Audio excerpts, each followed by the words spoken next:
చూపులకెన్నడు దొరకనిది రంగు రూపు లేని మది, రెప్పలు తెరవని కన్నులకు స్వప్నాలెన్నో చూపినది.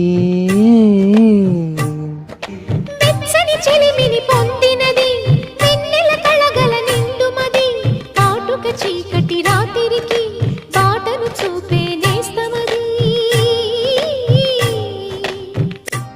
చేతికి అందని జాబిలిలా కాంతులు పంచే మణిదీపం, కొమ్మల చాటుల కోయిలలా కాలం నిలిపే అను